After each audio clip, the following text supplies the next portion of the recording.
Welcome to my YouTube channel योमिट्स। तो आज के वीडियो में मैं आपको महाराष्ट्र एचएससी बोर्ड का केमिस्ट्री में चैप्टर वाइज क्या क्या इंपॉर्टेंट टॉपिक्स आते हैं, पूरा एक एक चैप्टर का मैं आपको डिटेल में बताने वाला हूं। हर एक चैप्टर में कौन सा न्यूमेरिकल, कौन सा थ्योरी क्वेश्चन या एमसीक्यूज या 1 मार्क्स क्वेश्चन में क्या क्या इंपॉर्टेंट आते हैं, वो पूरा मैं एक एक करके पूरा डिस्कस करूंगा। तो आप पूरा वीडियो ध्यान से देखो। अगर आपने ये वीडियो बहुत ही अच्छे से देखा है और जो जो क्वेश्चंस मैंने बताए हैं वो आपने किया है, तो जो आपका थ्योरी पेपर होता है केमिस्ट्री का, उसमें आपका 70 में से 50 प्लस गारंटी आ जाएगा।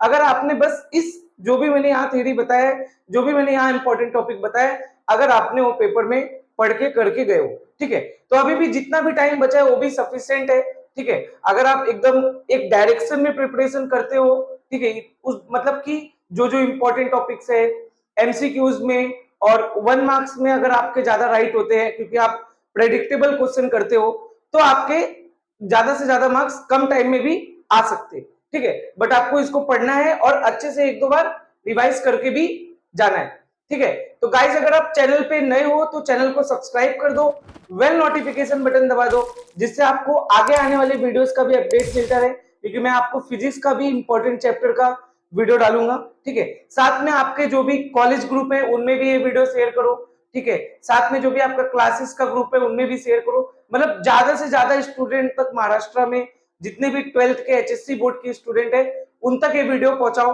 ठीक है। उनको भी काफी हेल्प होगा इस वीडियो से, ठीक है।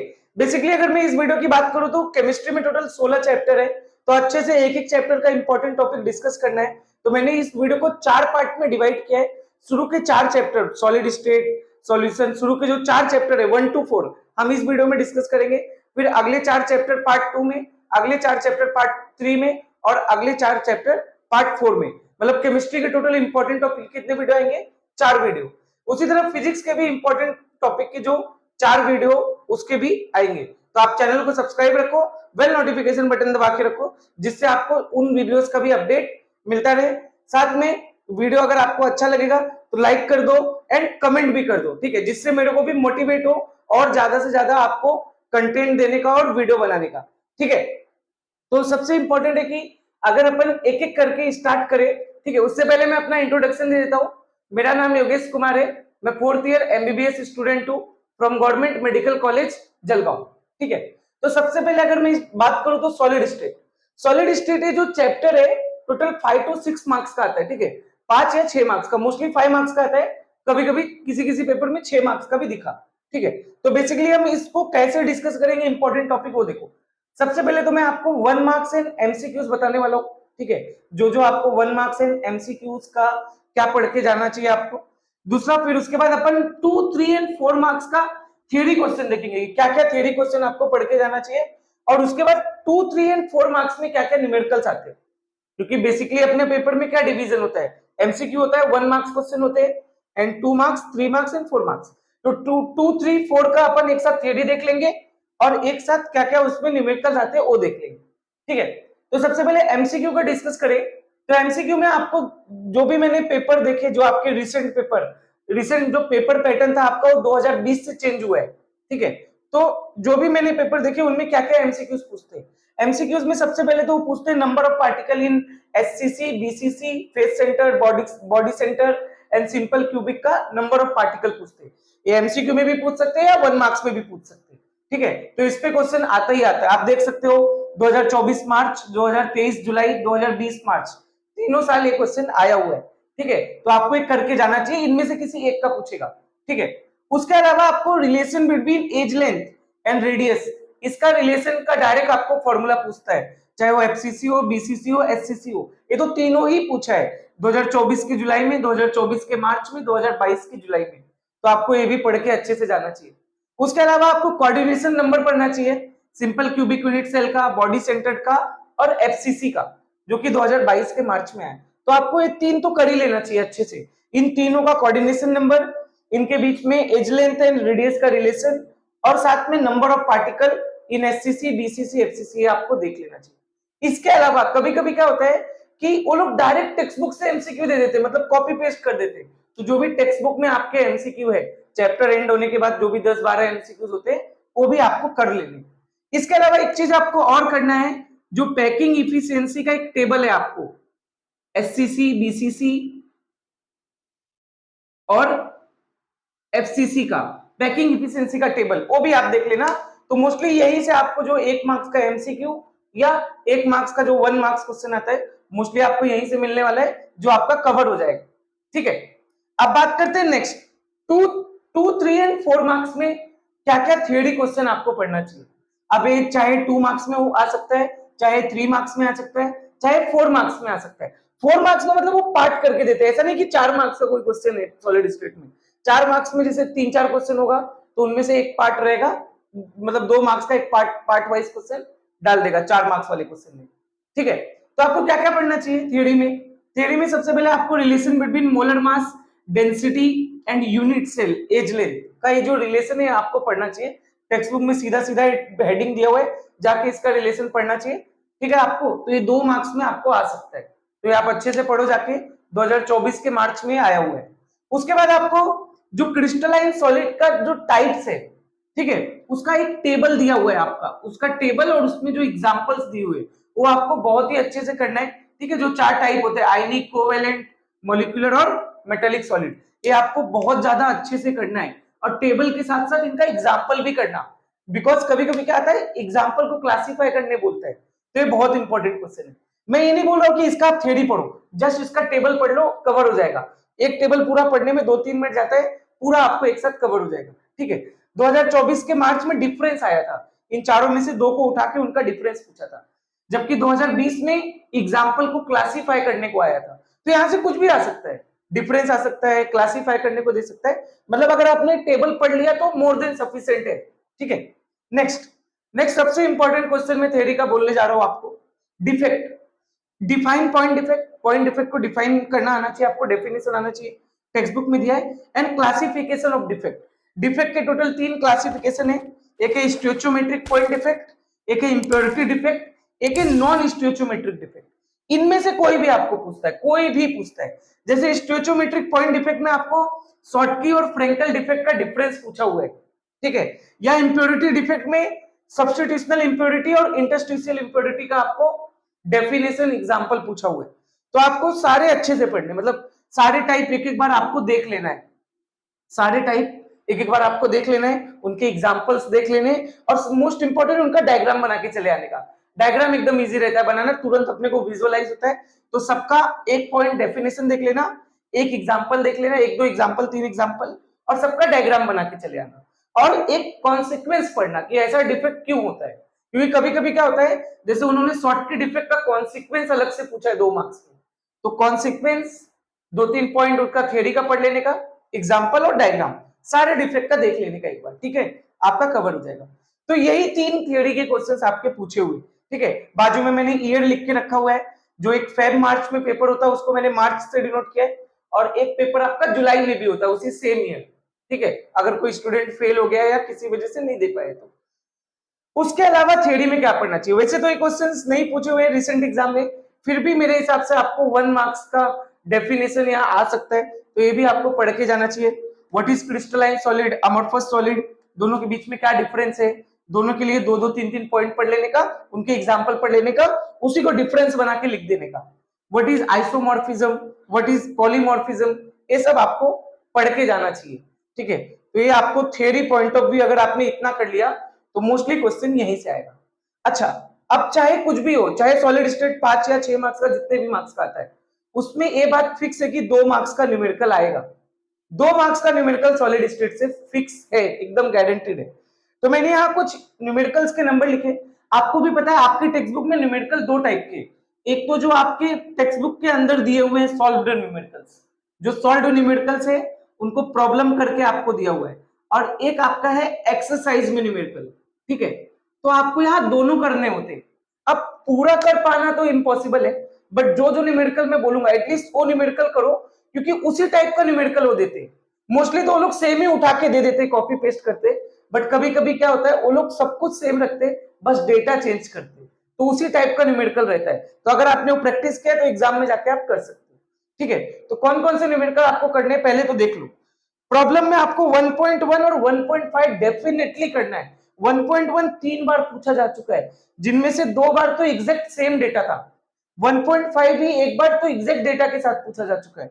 और एक्सरसाइज 9, एक्सरसाइज में जो प्रॉब्लम नंबर 9 है वो भी आपको अच्छे से पढ़ना है। तो ये 3 तो आपको गारंटीड करना है, प्रॉब्लम नंबर 1.1, प्रॉब्लम नंबर 1.5 और एक्सरसाइज का प्रॉब्लम नंबर 9। इसके अलावा अगर आपके पास टाइम अगर बचा है तो आपको ये 3 न्यूमेरिकल भी देख के जाना है, 4 न्यूमेरिकल, क्योंकि ये भी इंपॉर्टेंट है, आ सकते हैं। एक है प्रॉब्लम नंबर 1.2, 1.4, 1.6, ये तीनों एग्जांपल्स के जो प्रॉब्लम है और सॉल्व एग्जांपल के, और एक एक्सरसाइज में numerical number 4।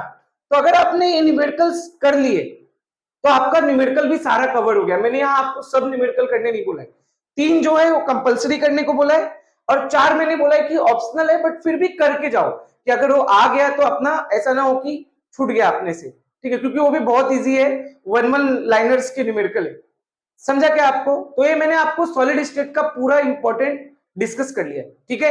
Next chapter solution की बात करूं तो सॉल्यूशन में क्या क्या इंपॉर्टेंट क्वेश्चन है वो देखो। सबसे पहले तो एमसीक्यू और 1 मार्क्स क्वेश्चन की बात करते हैं, ठीक है। बहुत ही ध्यान से देखो, ये लग रहा है बहुत ज्यादा है, बट ये एक एक लाइन में हो जाएगा क्योंकि ये एमसीक्यू 1 मार्क्स क्वेश्चन है ना। तो सबसे पहले तो आपको define and condition of reverse osmosis, reverse osmosis क्या होता है उसका डिफिनेशन और उसकी क्या कंडीशन है, ठीक है, ये आपको पता होना चाहिए। 1 लाइनर क्वेश्चन आ सकता है, ठीक है, और आया हुआ भी है 2024 में ही आया हुआ है मार्च में, तो आपको ये अच्छे से पढ़ना है, ठीक है। उसके बाद right relation between want of factor and alpha, यानी कि degree of dissociation of an electrolyte, ये आपको पढ़ लेना चाहिए बिकॉज इसका डेरिवेशन भी आ सकता है। Derived relation between I and alpha, मतलब वही want of factor and degree of dissociation. अगर 1 मार्क्स में है तो जस्ट फॉर्मूला लिखना है आपको, और अगर 2 मार्क्स में है तो आपको डिराइव करके बताना पड़ता है। तो ये भी बहुत इंपॉर्टेंट क्वेश्चन है, 2024 में जुलाई में आ चुका है, ठीक है, तो इसको अपन इग्नोर नहीं कर सकते। Next, define and SI unit of ebullioscopic cryoscopic constant. जैसे कि क्रायोस्कोपिक कांस्टेंट का 2023 में मार्च में क्या आया था, इसका एमसीक्यू आया था कि उसका ऐसा यूनिट बताया, पूछा था आपको एमसीक्यू में। और 2022 के जुलाई में इबियोस्कोपिक कांस्टेंट को डिफाइन करने को आया था, ठीक है, 1 मार्क्स में। तो मतलब आपको अच्छे से पढ़ लेना है कि क्या इसका, देखो ये आपको इबियोस्कोपिक कांस्टेंट 2 मार्क्स के क्वेश्चन में आया था, बट 2 पार्ट करके आया था, एक इबियोस्कोपिक कांस्टेंट, एक ऑस्मोसिस। तो मतलब जब भी आएगा 1 मार्क्स का ही आता है डिफाइन। तो प्लीज इसको अच्छे से पढ़ लेना, दोनों कांस्टेंट का डेफिनेशन और साथ में उनका यूनिट। नेक्स्ट क्वेश्चन है, एग्जांपल आपको पढ़ना है यहाँ ideal solution, positive deviation and negative deviation का। क्यों? क्योंकि 2023 के जुलाई में उन्होंने पॉजिटिव डेविएशन का एग्जांपल पूछा था एमसीक्यू में।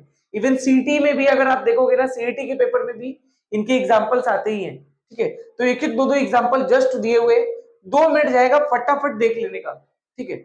सबसे इंपॉर्टेंट टेक्स्ट बुक के एमसीक्यू, टेक्स्ट बुक के एमसीक्यूज आपको देख के ही जाना है, बिकॉज टेक्स्ट बुक के एमसीक्यू से एमसीक्यू तो आते ही आता है, साथ में 1 मार्क्स का जो न्यूमेरिकल होता है, 1 मार्क्स का जो क्वेश्चन होता है उसमें न्यूमेरिकल भी टेक्स्ट बुक के एमसीक्यू को ही उठा के डाल देता है। तो टेक्स्ट बुक के एमसीक्यू आपको देख के जाने। 2022 के मार्च में टेक्स्ट बुक का एमसीक्यू आया हुआ था, तो टेक्स्ट बुक का एमसीक्यू कभी नहीं भूलने का, ये तो देखने का ही, साथ में टेक्स्ट बुक का एमसीक्यू देख लेने का। चाहिए तो आंसर रट्टा मार लो ना टेक्स्ट बुक के एमसीक्यू का, क्या दिक्कत है, ठीक है, क्योंकि वही एज इट इज वो लोग देते, ठीक है।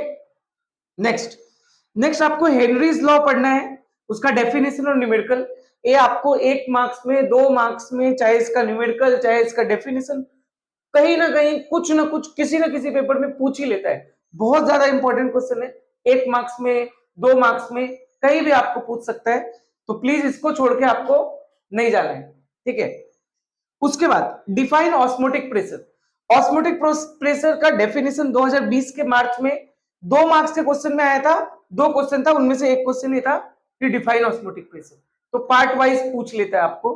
तो ऑस्मोटिक प्रेशर का डेफिनेशन पता होना चाहिए, मतलब osmotic pressure, reverse osmosis, osmosis, इन तीनों का डेफिनेशन पता होना चाहिए, ठीक है।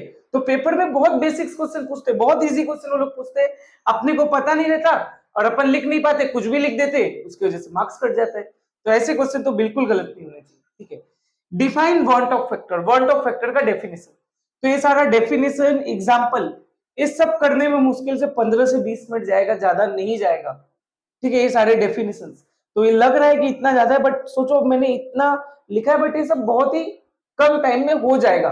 तो प्लीज इनको छोड़ के मत जाओ, ठीक है, क्योंकि ये डेफिनेशंस आपको 2-3 मार्क्स क्वेश्चन में भी वन पार्ट करके आ जाते हैं, एक एक मार्क्स का, तो इसको छोड़ के बिल्कुल नहीं जा सकते, ठीक है, डेफिनेटली आएगा। नेक्स्ट नेक्स्ट अगर अब मैं बात करूं 2-3 या 4 मार्क्स के क्या थ्योरी क्वेश्चंस एग्जाम में आ सकते हैं, ये भी बहुत इंपॉर्टेंट है, कुछ भी छोड़ के नहीं जाना है।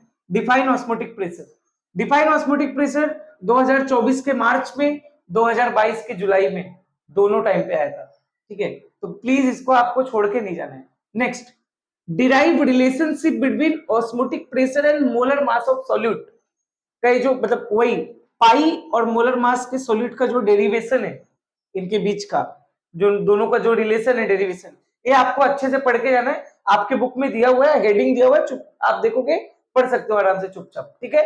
तो ये आपको कब कब पूछा है, 2022 के मार्च में भी आया था, 2024 के मार्च में भी आया था, molar mass of solute and इसका ऑस्मोटिक प्रेशर का रिलेशनशिप का डेरिवेशन। नेक्स्ट है आइडियल सॉल्यूशन, आपको पढ़ लेना है। अगर आप अपने टेक्स्ट बुक में देखोगे तो आइडियल सॉल्यूशन की 4-5 कंडीशन दी हुई है, 2-3 एग्जांपल दिए हुए, तो वो अच्छे से पढ़ लेना, क्योंकि 2024 के जुलाई में आया हुआ था, 2 मार्क्स का क्वेश्चन, बहुत इजी क्वेश्चन है, पता नहीं क्यों गलत हो जाता है अपना, ठीक है। अब नेक्स्ट क्वेश्चन है 2023 के मार्च में या 2020 के मार्च में, आप देखोगे तो डिफाइन ऑस्मोसिस आया था। ऑस्मोसिस अलग है, ऑस्मोटिक प्रेशर अलग है, रिवर्स ऑस्मोसिस अलग है। आप ऐसा नहीं कर सकते कि आपने एक पढ़ा है दूसरे में दूसरा लिख दो, इससे अच्छा है कि आप तीनों अलग से पढ़ के जाओ। तो डिफाइन ऑस्मोसिस मतलब 2 मार्क्स 3 मार्क्स के क्वेश्चन में आप देखोगे ध्यान से ना, तो एक डेफिनेशन आता है, एक बड़ा क्वेश्चन आता है, पार्ट करके आता है, तो इसलिए आपको डेफिनेशंस अच्छे से पढ़ने 1 मार्क्स वाले, ठीक है। Next derive relationship between elevation of boiling point and molar mass of solute, मतलब डेल्टा टीवी और मोलर मास ऑफ सॉल्यूट का आपको जो डेरिवेशन है वो पढ़ के जाना है, क्योंकि 2023 का मार्च हो या 2020 का मार्च हो, दोनों में पूछा हुआ है। Next derive relationship of depression in freezing point delta TF और मोलर मास, इसका भी डेरिवेशन पूछा है। तो मतलब क्या कहना चाहते हो सर, मतलब मैं ये कहना चाहता हूं कि चाहे आप देखो मोलर मास ऑफ सॉल्यूट या ऑस्मोटिक प्रेशर का डिराइव, या डेल्टा टीबी M2 का डिराइव, या फिर डेल्टा टीएफ M2 का डिराइव, अलग अलग एग्जाम में कभी ना कभी पूछा है, तो ये मोस्ट लाइकली क्वेश्चन है जो आपको छोड़ के नहीं जाना है। ये सब डेरिवेशन छोटे छोटे लिखे हुए, बहुत बड़ा डेरिवेशन नहीं है, 5-6 लाइन का है बस, तो आप जाओ इसको आराम से कर लो, हो जाएगा आपका, 2-3 बार प्रैक्टिस किया ना हो जाता है, ठीक है। Next define isotonic, hypertonic and hypotonic solution, 2023 के जुलाई में 1 मार्क्स में आइसोटोनिक सॉल्यूशन का डेफिनेशन आया था, मतलब वो क्वेश्चन 4 मार्क्स का था, जिनमें से एक क्वेश्चन था डिफाइन आइसोटोनिक, तो साथ में हाइपरटोनिक हाइपोटोनिक का भी डेफिनेशन पढ़ लो, क्या पता नेक्स्ट एग्जाम में वो पूछ ले, क्योंकि पूछ तो कुछ भी सकता है, ठीक है। तो इन तीनों डेफिनेशन को एक बार आपको जाना चाहिए, मतलब इस चैप्टर में सिर्फ डेफिनेशन है, isotonic, hypertonic, hypotonic, reverse osmosis, osmotic pressure, फिर उसके बाद ऑस्मोसिस, फिर उसके बाद इब्लियोस्कोपिक का डेफिनेशन, क्रायोस्कोपिक का डेफिनेशन, और उसके बाद लास्ट एक और हो गया want of factor, total 9 definition है। सोचो अगर ये 9-10 डेफिनेशन जो भी है अगर अपन ने पढ़ लिया तो 2-3 मार्क्स तो सॉल्यूशन से ऐसे ही हो जाता है, ठीक है। Next question derive relation between I and alpha, हो तो मैंने बता ही दिया है, ठीक है। उसके अलावा एक क्वेश्चन और पूछ सकता है, ठीक है, अगर आपको चाहिए रहेगा तो आप पढ़ लेना, अगर आपको नहीं है कि सर टाइम नहीं है तो आप छोड़ भी सकते हो, वो आपको है कि राउल्स लॉ, जस्ट इसका स्टेटमेंट पढ़ लो और डायरेक्ट इसका फॉर्मूला लिख दो, बस 2 ही चीज पढ़ लो, स्टेटमेंट और फॉर्मूला, जस्ट इतना ही पढ़ लो अगर आपके पास टाइम है तो, ठीक है। अब इस चैप्टर में बाकी पार्ट का डिस्कस करते हैं कि 2-3 या 4 मार्क्स में क्या न्यूमेरिकल्स पूछ सकता है। कंपलसरी इस चैप्टर से न्यूमेरिकल आता है, ठीक है, एक न्यूमेरिकल 2 मार्क्स का यहां से भी फिक्स है, जैसे सॉलिड स्टेट से 2 मार्क्स का न्यूमेरिकल फिक्स है, वैसे सॉल्यूशन से भी 2 मार्क्स का न्यूमेरिकल फिक्स है। तो न्यूमेरिकल क्या पढ़ना है आपको, ध्यान से सुनो, जो मैंने यहाँ ब्लैक कलर में नंबर्स लिखे हैं वो आपको कंपलसरी करना है, उसको बिल्कुल भी नहीं छोड़ना है। जो मैंने ब्लू में लिखा है वो ऑप्शनल है, अगर आपके पास टाइम है तो आप कर सकते हो, बट वो भी ज्यादा बड़े बड़े नहीं है, सब बहुत ही छोटे छोटे जस्ट फॉर्मूला है, सॉल्व करना। अगर आप देखोगे तो प्रॉब्लम 2.1, 2.2, 2.6, 2.3 और एक्सरसाइज में प्रॉब्लम 10, 2.6 तो 3 बार एज इट इज आया है, मतलब 2.6 जो एक्सरसाइज का सॉल्व एग्जांपल है वो 3 बार एज इट इज उन्होंने कॉपी पेस्ट करके पूछा है आपसे, मतलब कि बहुत इंपॉर्टेंट है। तो ये 5 न्यूमेरिकल्स आपको करके ही जाने हैं। उसके अलावा अगर आपको टाइम बचता है तो 2.5, 2.7, 2.9, 2.14 और एक्सरसाइज का प्रॉब्लम नंबर 15 ये आपको करके जाना है। देखो न्यूमेरिकल्स में क्या होता है, मोस्टली तो वो लोग एग्जैक्ट वाला ही दे देते हैं, सेम एज इट इज उठा के, जैसे कि 2.6। लेकिन कभी कभी क्या करते हैं लोग, डेटा चेंज कर देते हैं, मतलब लैंग्वेज वही रहता है, वो नंबर्स चेंज कर देते हैं, ठीक है। बाकी क्वेश्चन सॉल्व करने का तरीका, मेथड सब कुछ वही है, ठीक है। तो आपको ये सारे न्यूमेरिकल्स देख के ही जाने हैं। इनमें भी जो मैंने 5 लिखे हैं ये तो कंपलसरी है, और बाकी के 5 जो है वो ऑप्शनल है, मतलब पूरा तो अपन नहीं कर सकते, लेकिन जो मोस्ट लाइकली है वो अपने को कर लेना चाहिए, ठीक है। तो ये मैंने पूरा आपको सॉल्यूशन का भी डिटेल बता दिया। अब अगर आपसे मैं नेक्स्ट चैप्टर डिस्कस करूं तो जो कि आयनिक इक्विलिब्रियम है, थर्ड चैप्टर, ये चैप्टर मोस्टली 6 मार्क्स का आता है, सॉल्यूशन भी 6 मार्क्स का आता है, आयनिक भी 6 मार्क्स का आता है, सॉलिड स्टेट मोस्टली 5 का आता है, किसी किसी पेपर में 6 का दिख गया, ठीक है। तो इस चैप्टर में क्वेश्चंस थोड़े डिफरेंट तरीके के। अगर इस चैप्टर में आप एमसीक्यू या 1 मार्क्स के क्वेश्चन की बात करो ना, तो बेसिकली वो न्यूमेरिकल्स होते हैं। एमसीक्यू या 1 मार्क्स के क्वेश्चन जनरली न्यूमेरिकल होते हैं, ठीक है। ऊपर से एमसीक्यू तो सारे न्यूमेरिकल ही आते हैं, ठीक है। तो अगर आप, और न्यूमेरिकल कहां से आते हैं सर, न्यूमेरिकल जो टेक्स्ट बुक के एग्जांपल्स है ना वही न्यूमेरिकल बन के आते हैं, ठीक है। क्या सर वो न्यूमेरिकल्स पूरे सेम होते हैं? हाँ, डेटा पूरा पूरा सेम होता है, मोस्टली सेम होता है, किसी किसी में बस डेटा चेंज करता है, नहीं तो जो भी न्यूमेरिकल्स होता है ना एमसीक्यू में इस चैप्टर में, उनके डेटा भी सेम ही रहते हैं, ठीक है। तो अगर आप देखोगे 2024 का मार्च हो गया या 2024 का जुलाई हो गया, उसमें आपको पीएच ऑफ स्ट्रॉन्ग एसिड आया था, तो अगर आप प्रॉब्लम 3.5 प्रॉब्लम 3.6 करोगे तो एकदम सेम वैसे ही है, ठीक है। फिर उसके बाद प्रॉब्लम 3.8 2023 में मार्च में आया हुआ है, ठीक है, वही एमसीक्यू बनके। प्रॉब्लम 3.2 2023 के जुलाई में आया है एमसीक्यू बनके। प्रॉब्लम 3.4 2022 के मार्च में आया है एमसीक्यू बनके, ठीक है। तो इस चैप्टर का एक बहुत बड़ा एडवांटेज भी है कि जो 2, 3 और 4 मार्क्स के थ्योरी क्वेश्चंस है ना, मोस्टली मैंने जो भी पेपर्स देखे उन पेपर्स में एमसीक्यू में अगर वो न्यूमेरिकल पूछ लेता है ना, तो 2 मार्क्स और 3 मार्क्स में फिर पूरा थ्योरी आता है, तो आप बच जाते हो। मतलब आपको 1 मार्क्स का न्यूमेरिकल करना होता है और 5 मार्क्स का थ्योरी, और इसमें थ्योरी भी लिमिटेड है, तो बहुत ज्यादा स्कोर करने का इस चैप्टर से एडवांटेज रहता है। लेकिन हाँ, ऐसा कुछ गारंटी एकदम नहीं है, क्योंकि किसी किसी पेपर में उन्होंने न्यूमेरिकल भी पूछा हुआ है 2 और 3 मार्क्स में, ठीक है। और क्या क्या न्यूमेरिकल करना हो बाद में देखेंगे। सबसे पहले तो ये देखते हैं कि 2, 3 एंड 4 मार्क्स का थ्योरी क्वेश्चन क्या है। और याद रखो, अगर आपको इस चैप्टर का एमसीक्यू राइट करना है तो आपको न्यूमेरिकल करना ही पड़ेगा। क्यों? क्योंकि एमसीक्यू जो आता है इस चैप्टर से वो न्यूमेरिकल ही आता है, ठीक है।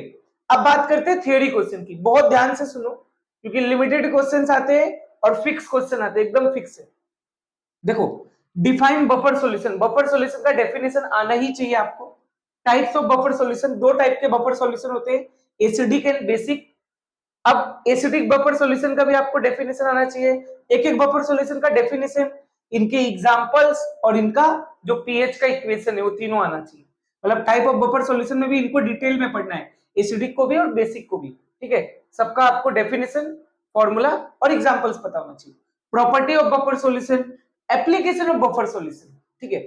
हालांकि ये पूरा एक साथ नहीं आएगा, बट इनमें से किसी किसी पार्ट को उठा के आपसे पूछेगा, ठीक है। तो इनमें किसी भी पार्ट को उठा के उसने 2024 के जुलाई में, 2023 के जुलाई में, 2023 के मार्च में पूछा हुआ है।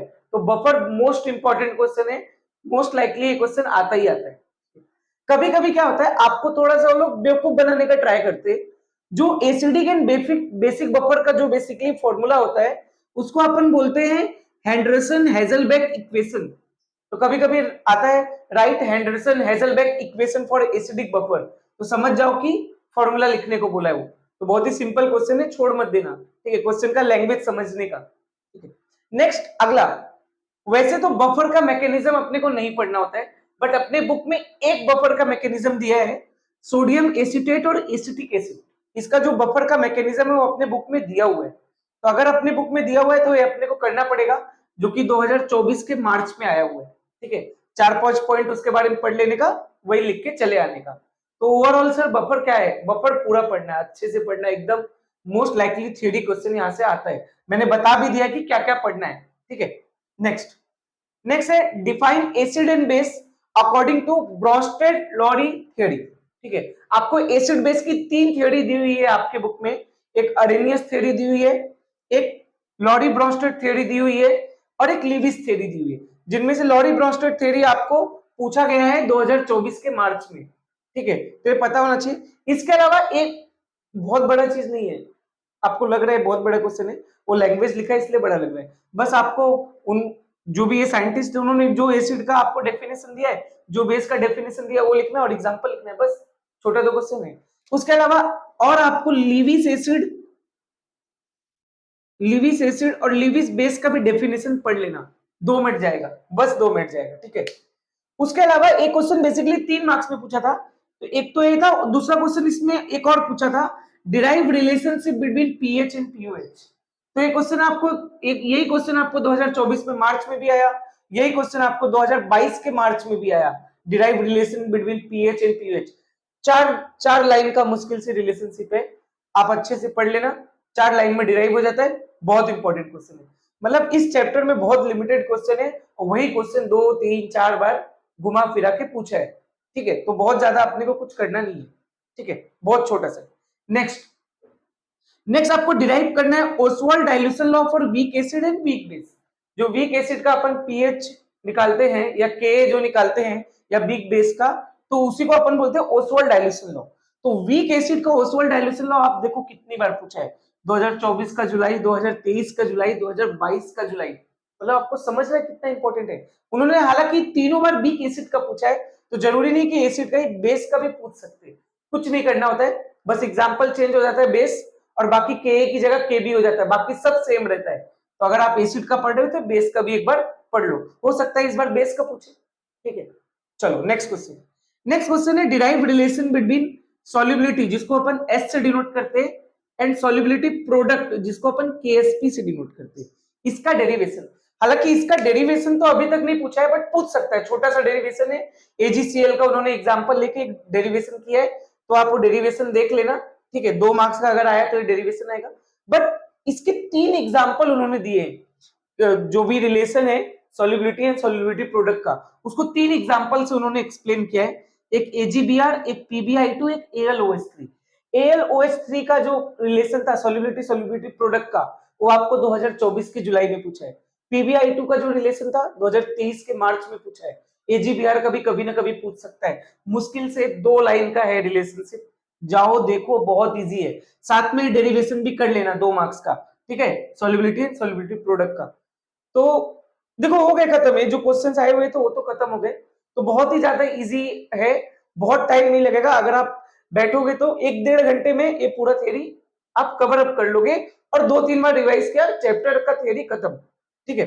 इसके अलावा 2-3 थ्योरी क्वेश्चन और है जो बहुत ही छोटे, बस डेफिनेशन है, वो आप पढ़ के जाओ, छोड़ के मत जाओ, क्योंकि इंपॉर्टेंट है। Define hydrolysis of salt, 4 line का ब्लैक कलर की बोल्ड लेटर में डेफिनेशन लिखा है, वो पढ़ लेने का। मैंने आपको डिटेल पढ़ने नहीं बोला है, सिर्फ डिफाइन पढ़ने बोला है, ध्यान से सुनो। एंड टाइप्स, 4 टाइप्स से उसके, जो सॉल्ट के, हाइड्रोलिसिस ऑफ सॉल्ट के 4 टाइप्स है, और उनके 2-2 एग्जांपल पढ़ लो, ठीक है। मुश्किल से 5 से 7 मिनट 8 मिनट पढ़ने में जाएगा, 2-3 बार रिवाइज किया बाद में तो हो भी जाएगा अच्छे से। Next, define solubility product, Ksp का डेफिनेशन पढ़ लो, कभी कभी पूछ सकता है, अभी तक तो पूछा नहीं है बट मोस्ट लाइकली है कि पूछेगा, ठीक है। और इसके 4 एग्जांपल दिए आपको बुक में, उन चारों एग्जांपल का आपको केएसपी निकालना आना चाहिए, ठीक है। और ये क्वेश्चन आपको सीईटी में भी आता है, तो मतलब ये पढ़ लेना, बस इतना पढ़ लिया मोर देन सफिशिएंट है आपको थ्योरी के लिए। और एडवांटेज ये है कि अगर आपका एमसीक्यू इस चैप्टर से आता है तो एमसीक्यू न्यूमेरिकल होगा, और अगर एमसीक्यू न्यूमेरिकल हुआ तो मतलब 5 मार्क्स का थ्योरी क्वेश्चन बस इधर से आने वाला है, मतलब जो आपका पूरा पूरा आप ग्रैब कर सकते हो, ठीक है। चलो अब बात करते हैं कि सर अगर न्यूमेरिकल आता है, दो पेपर में मैंने देखा न्यूमेरिकल भी आया हुआ है, 2-3 मार्क्स और 4 मार्क्स के क्वेश्चन में पार्ट वाइज पार्ट करके आता है, 4 मार्क्स में आता है तो पार्ट करके आता है, 2 मार्क्स का एक क्वेश्चन, 1 मार्क्स का एक क्वेश्चन, 1 मार्क्स का एक क्वेश्चन, इसे पार्ट वाइज दे देते हैं लोग। तो न्यूमेरिकल पहली बात तो एक्सरसाइज का करना नहीं है, एग्जांपल्स का करना है। जैसे न्यूमेरिकल नंबर 3.2, 3.4, 3.5, 3.6, 3.8, 3.3, 3.10 एंड 3.9, इनमें से 5 तो सिर्फ और सिर्फ एमसीक्यू में पूछा है। ठीक है, तो क्योंकि ये एमसीक्यू में भी पूछ रहे हैं इसलिए नंबर्स ज्यादा है। और उसके अलावा अगर आपको लगता है ये 8 तो आपको कंपलसरी करना है, बिकॉज मैंने देखा है इनके न्यूमेरिकल का डेटा भी उन्होंने नहीं चेंज किया है, डेटा भी नहीं चेंज किया, मतलब जो वैल्यूज है पर्टिकुलर वो भी नहीं चेंज किया है, किसी किसी न्यूमेरिकल में चेंज किया, नहीं तो ओवरऑल सब सेम रखा है, वैल्यू भी, लैंग्वेज तो सेम थी, साथ में डेटा भी सेम रखा है। ठीक है, उसके अलावा अगर आपके पास टाइम है, टाइम बचा है, तो बस आप इनको जस्ट एक बार ट्राई करके जाओ, 3.1, 3.7 एंड 3.12। बट ये 8 जो मैंने ब्लैक में लिखा है ये कंपलसरी आपको करना है, समझा क्या आपको? तो बहुत ही ज्यादा इजी चैप्टर है, इसमें आपको थ्योरी पे पूरा फोकस करना है। इस चैप्टर में, इस चैप्टर का थ्योरी मत छोड़ के जाओ क्योंकि बहुत इंपॉर्टेंट है। ठीक है, तो ये मैंने आपको आयनिक इक्विलिब्रियम में क्या क्या क्वेश्चन आ सकते हैं, क्या प्रोबेबल क्वेश्चन है, उसका भी डिटेल आपको बता दिया है। ठीक है, अगर मैं नेक्स्ट चैप्टर की बात करूं, जो फोर्थ चैप्टर है अपना, वो है केमिकल थर्मोडायनेमिक्स। देखो, केमिकल थर्मोडायनेमिक्स वेटेज वाइज बहुत इंपॉर्टेंट चैप्टर है, बिकॉज अगर आप देखोगे तो सॉलिड स्टेट से हर साल 5 मार्क्स, मोस्टली 5 मार्क्स का क्वेश्चन आता है, किसी किसी साल 6 मार्क्स का दिया उसने। और बात करते हैं सॉल्यूशन की और आयनिक इक्विलिब्रियम की, तो दोनों से 6 मार्क्स का क्वेश्चन। बट केमिकल थर्मोडायनेमिक्स बड़ा चैप्टर है इसलिए 8 मार्क्स का क्वेश्चन। देखो ये चैप्टर बड़ा नहीं है, इसमें डेफिनेशंस बहुत सारे हैं, तो अगर आपका इस चैप्टर में डेफिनेशंस पे कमांड है ना, तो गारंटीड है कि आपका थ्योरी गलत नहीं होगा। दूसरा, इस चैप्टर से मैंने देखा कि हर साल किसी किसी साल में दो दो न्यूमेरिकल भी आ रहे हैं, मतलब 3 मार्क्स में भी न्यूमेरिकल भर के रखा है, 2 मार्क्स में भी न्यूमेरिकल भर के रखा है। अगर आप देखोगे तो इस चैप्टर में टोटल 40 न्यूमेरिकल्स है, 20 सॉल्व एग्जांपल है, 20 एक्सरसाइज में, लेकिन आपको पूरा नहीं करना है, कुछ सिलेक्टेड करने हैं, जो मैं आपको बताऊंगा वही करना है। ठीक है, फिलहाल एक एक करके डिस्कस करते हैं अपन कि क्या एमसीक्यूज, क्या 2 से 3 मार्क्स के थ्योरी क्वेश्चन और क्या 2 से 3 मार्क्स के न्यूमेरिकल वाले क्वेश्चन आ सकते हैं। ठीक है, तो सबसे पहले एमसीक्यू की बात करें तो एमसीक्यू या 1 मार्क्स में कुछ चीजें हैं, मतलब मैंने बहुत बड़ा लिखा है बट ये बहुत बड़ा नहीं, 2 मिनट में, 2 4 10 मिनट में एक एक क्वेश्चन हो जाएगा, 2 2 मिनट में एक एक होगा, 10 15 मिनट में तो पूरे खत्म हो जाएंगे। ठीक है, write the sign convention of work during expansion of gas, मतलब आपका ये 2024 का एक वो है, वन लाइनर क्वेश्चन है, मतलब प्लस डब्ल्यू कब होता है, माइनस डब्ल्यू कब होता है, प्लस क्यू कब होता है, माइनस क्यू कब होता है, मतलब आपको वर्क का और हीट का, हीट यानी कि क्यू, इसका साइन कन्वेंशन पता होना चाहिए, पढ़ के जाओ, डायरेक्ट 1 मार्क्स मिल जाता है। बस आपको ये पता होना चाहिए plus W, minus W, plus Q, minus Q, sign convention दिया हुआ है टेक्स्ट बुक में, डायरेक्ट जाके रीड कर लेने का, ज्यादा टाइम नहीं लगेगा। ठीक है, 2 4 मिनट जाएगा। Next, write the condition for spontaneous, non-spontaneous and equilibrium with respect to entropy। 3 statement दिया है, गिन के 3 स्टेटमेंट। ठीक है, पेज नंबर भी मैंने लिख के रखा है, पेज नंबर 83 पे आप जाके देख लो, जो भी न्यू बुक है। ठीक है, तो उसमें आपको एक क्वेश्चन जो है 2024 के जुलाई में आया था, उन्होंने कंडीशन स्पॉन्टेनियस के लिए पूछा था, हो सकता है कि कभी वो नॉन स्पॉन्टेनियस या इक्विलिब्रियम के लिए पूछे विथ रिस्पेक्ट टू किसके, इंट्रोपी के।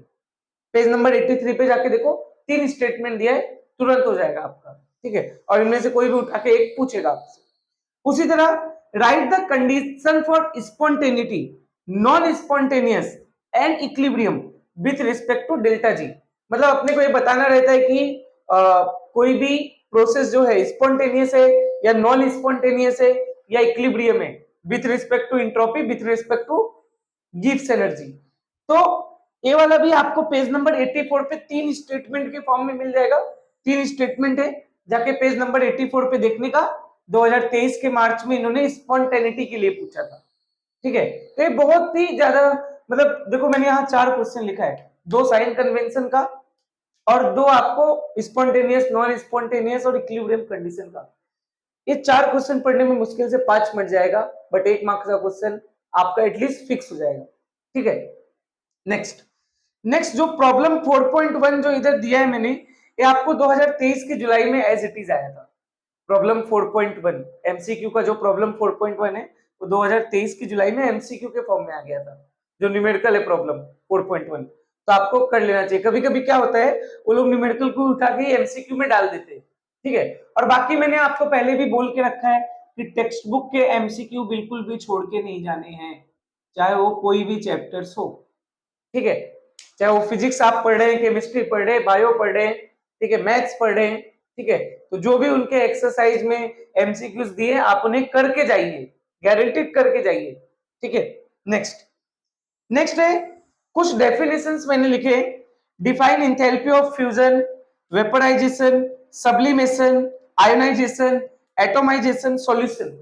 देखो ये 6 डेफिनेशन मैंने लिखे, मैं ये नहीं बोल रहा हूं इन पे बहुत डिटेल पीएचडी करना है अपने को, जस्ट इनका आपको डेफिनेशन पढ़ना है, एक रिएक्शन पढ़ना है, मतलब नीचे एक रिएक्शन दिया होगा एग्जांपल में, वो रिएक्शन लिख के चलाना है बस, ठीक है, 2 ही पॉइंट इनके बारे में पढ़ना है, तो आप पढ़ लेना इनका डेफिनेशन, ठीक है। जैसे इंथैल्पी ऑफ फ्यूजन का 2022 के मार्च में पूछा हुआ है, इंथैल्पी ऑफ एटोमाइजेशन 2024 के जुलाई में पूछा हुआ है, तो 6 डेफिनेशन है, 6 डेफिनेशन एक साथ ही है, 2 पेज पे एक साथ लिखा हुआ है, पूरा एक्सप्लेनेशन नहीं पढ़ना है, इनका स्टेटमेंट पढ़ना है और एक एग्जांपल वही रिएक्शन लिख देने का बस, जस्ट इतना ही मोर देन सफिशिएंट है, ठीक है। नेक्स्ट प्रॉब्लम 4.4 जैसे ही एक एमसीक्यू आया था 2022 के जुलाई में, ठीक है, तो अगर आप 4.4 सॉल्व करोगे तो उसके जैसा कोई एमसीक्यू आए तो आप सॉल्व कर सकते हो।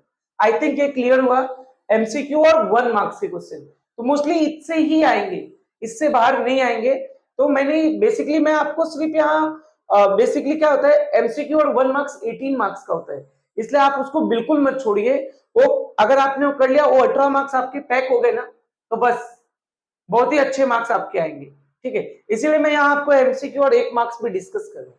चलो अब 2, 3 और 4 मार्क्स के क्या थ्योरी क्वेश्चन पढ़ने वो देखो। इस चैप्टर से एक ही डेरिवेशन है जो आता है, जो आपको अच्छे से पढ़ के जाना है, पेज नंबर 69 पे दिया हुआ है, इसलिए मैंने पेज नंबर लिखा हुआ है जिससे आपको कोई कंफ्यूजन ना हो। Derive expression for maximum work during isothermal reversible expansion, ठीक है, तो जाने का डेरिवेशन 69 पे दिया हुआ है, सॉल्व करने का जब भी आएगा 2 मार्क्स का आएगा, जैसे कि 2024 के मार्च में आया था, ठीक है। चलो अगला बात करते हैं। अब इधर मैंने 8 डेफिनेशन लिखा है और आप ध्यान से देखो कितनी बार एक एक डेफिनेशन लिखा है।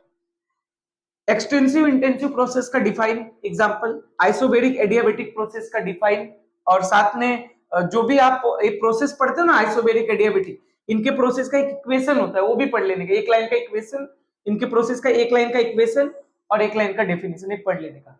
2024 के मार्च में चारों डेफिनेशन आए थे, हालांकि ये चारों डेफिनेशन 4 मार्क्स के नहीं थे, 2 मार्क्स के थे, आधा आधा मार्क्स पर डेफिनेशन आपको था, ठीक है, तो बहुत इंपॉर्टेंट है ना। State function and path function वैसे तो आज तक इसका डेफिनेशन पूछा नहीं है, बट टेक्स्ट बुक में दिया है, 1 लाइन का है, 2 एग्जांपल है, बहुत ज्यादा टाइम नहीं जाएगा, 2-3 मिनट जाएगा, कर लो, ठीक है। आइसोकोरिक एंड आइसोथर्मल का भी आपको पढ़ के ही जाना है, ठीक है, डेफिनेशन ये आपको 2024 के जुलाई में आया था, आइसोथर्मल तो 2 बार आ चुका है, 2022 के मार्च में भी आया है, ठीक है, तो आप देख सकते हो डेफिनेशन का कितना इंपॉर्टेंस है। इधर मैंने टोटल 8 डेफिनेशन लिखे, इधर मैंने 6 लिखे, तो 8 से 14 डेफिनेशन सब तक हो गए, ठीक है, ये पूरा चैप्टर डेफिनेशन से भरा है, ठीक है, अच्छी बात है कि 8 मार्क्स का आता है, तो डेफिनेशन पढ़ना तो अपने को कंफर्टेबल होता है ना। नेक्स्ट है define enthalpy of combustion, formation और बॉन्ड एंथैल्पी, ये तीनों डेफिनेशन एक साथ दिए हुए आजू बाजू के पेज में, इनमें भी अगर देखोगे आज तक वैसे फॉर्मेशन और एंथैल्पी का डेफिनेशन कभी पूछा नहीं है, बट आप पढ़ के जाओ, डेफिनेशन पढ़ने में ज्यादा टाइम नहीं लगता है, लेकिन कंबंशन का डेफिनेशन 2 बार पूछा, 2024 की जुलाई में भी, 2020 के मार्च में भी, ठीक है, बस आप एक एक डेफिनेशन पढ़ने का, तुरंत उनका एग्जांपल लिख देने का, एक एग्जांपल लिख देने का, ठीक है, और अगर 1 मार्क्स का ही पूछे तो अगर आपने सिर्फ डेफिनेशन लिख के चले आए ना, फिर भी आपका काम बन जाएगा उधरी। Next, derive relation between delta H and delta U, बहुत इंपॉर्टेंट क्वेश्चन है, जैसे derive relation between pH and pOH है ना उस चैप्टर में, वैसे यहाँ delta H and delta U है, ठीक है, कुछ 5-6 लाइन का एकदम डिराइव है इसका, लेकिन आपसे 2023 के मार्च में, 2022 के जुलाई में ये क्वेश्चन पूछा गया है, तो बिल्कुल आप इसे छोड़ नहीं सकते हो, ठीक है। नेक्स्ट है first law of thermodynamic, 2-3 statement इसके बारे में याद रखने का, एक बार आया है 2023 की जुलाई में और पूछ लेता है, फर्स्ट लॉ वैसे भी अपने को याद रहता है, फिर भी पढ़ लो, ठीक है। नेक्स्ट सबसे इंपॉर्टेंट क्वेश्चन की बात करो, बहुत इंपॉर्टेंट क्वेश्चन है, state and explain Hess law with example. Hess law आपको दिया हुआ है और एक अमोनिया का रिएक्शन का एग्जांपल दिया हुआ है, हेस लॉ में एक अमोनिया का रिएक्शन का एग्जांपल दिया, वो दोनों आप अच्छे से पढ़ लो, 2022 के जुलाई में, 2020 के मार्च में ये क्वेश्चन आया हुआ है और मोस्ट लाइकली है कि इन्हीं में से थ्योरी आएगा इस साल में, इन्हीं में से आएगा, गारंटीड है। चलो अब वैसे तो न्यूमेरिकल बहुत सारे, टोटल 40 न्यूमेरिकल है, बट अपन 40 न्यूमेरिकल कर तो नहीं सकते ना, इतना टाइम तो है नहीं। तो देखो ऐसे है कि आपको अगले 50 डेज जो भी है, जो भी जितने भी डेज है, आपको अच्छे से पढ़ना है, ठीक है।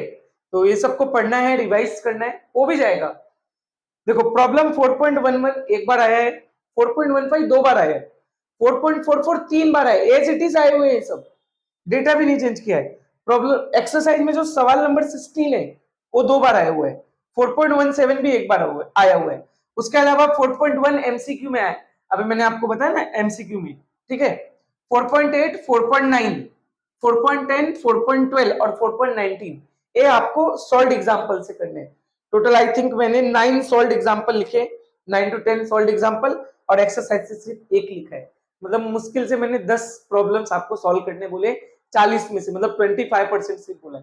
इससे क्या है, आपका सारे टाइप का क्वेश्चन कवर हो जाएगा। बेसिकली आपको प्रॉब्लम्स में सारे नहीं करने होते, सारे प्रॉब्लम एक ही जैसे होते, तो आपको टाइप्स कवर करने होते कि एटलीस्ट ऐसा ना हो कि कभी बाहर का आया कोई क्वेश्चन और अपन ने देखा नहीं है उस टाइप का क्वेश्चन, ऐसा कभी नहीं होना चाहिए। तो बिल्कुल अगर आप एक कर लेंगे तो 99% चांस है कि ऐसा बिल्कुल नहीं होगा, ठीक है। तो इसी के साथ मैंने जो भी स्टार्टिंग के 4 चैप्टर्स थे, solid state, solution, chemical thermodynamic और आयनिक इक्विलिब्रियम, इन चारों का इंपॉर्टेंट क्वेश्चन डिस्कस कर लिया।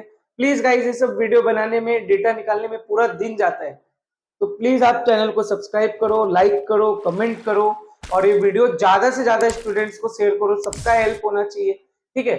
और जैसे ही इस वीडियो पे ज्यादा से ज्यादा व्यू आएंगे तो कल परसों डेली एक एक वीडियो आपका आते जाएगा, पार्ट वाइज फिजिक्स का भी और केमिस्ट्री का भी, ठीक है। Thank you.